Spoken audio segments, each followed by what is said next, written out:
La peur du paradis, je crois que c'est quelque chose qu'on ressent tous. Le bonheur fait peur.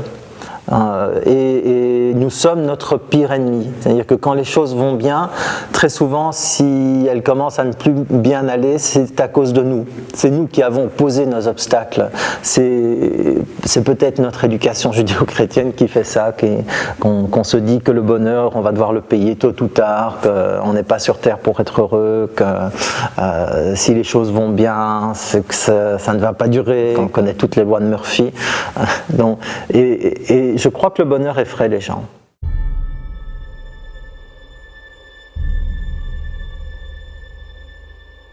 C'est une histoire d'amour entre deux jeunes gens, très simple. Elle est une petite fille très sensible aussi, une espèce de prêtresse de la forêt. Lui est un pêcheur et ils s'aiment et ils vont être séparés. Ils vont être séparés et en pleine Italie fasciste des années 20, ils vont se chercher, obligés de quitter leur petit village de San Isidro qu'ils avaient pourtant juré à l'un et à l'autre de ne jamais quitter. Ils vont se poursuivre jusqu'à Rome et peut-être ou pas, ça le roman le dit, se retrouver. C'est certainement de tous les romans que j'ai écrits celui sur lequel j'ai le plus travaillé. Je l'ai vraiment porté très longtemps et j'ai été particulièrement sensible à trouver une musique dans l'écriture très particulière. J'ai essayé d'éliminer quasiment totalement les dialogues, en tout cas le dialogue direct. Il y en a un peu, mais très peu, parce que ce sont des gens qui parlent peu. Ce sont des gens qui ne sont pas à l'aise avec le langage. Ils ne peuvent pas s'exprimer comme mes personnages de Monte Chiaro, qui ont eu de l'éducation, qui ont une maîtrise, une faconde. Eux ils sont assez rustres, ils savent mal parler et encore plus mal exprimer leurs sentiments. Donc, il faut faire passer ça autrement.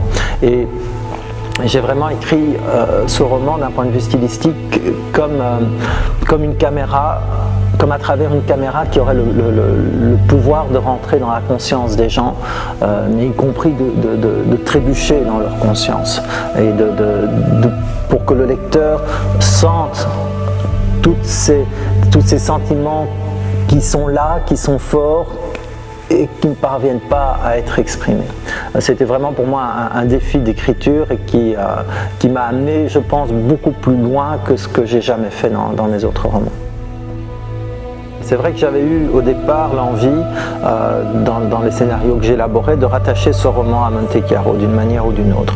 Et puis je me suis dit, il faut absolument couper complètement. Les liens seront là. Et ils apparaîtront à mon insu parce que c'est des liens d'un univers personnel, d'une thématique personnelle. La thématique de l'absence, la thématique de cet amour, sinon impossible, du moins difficile, le rapport de l'individu à la politique, la réflexion sur le fascisme, le lien de l'homme dans sa communauté et dans son environnement, tout s'y retrouve. Donc, et je pense d'une manière plus mûre parce que on vieillit, donc on attrape aussi un peu plus de maturité et de manière extrêmement concentrée. Je pense d'ailleurs que ce roman, d'une certaine manière, fait la synthèse de tous les romans que j'ai écrits avant.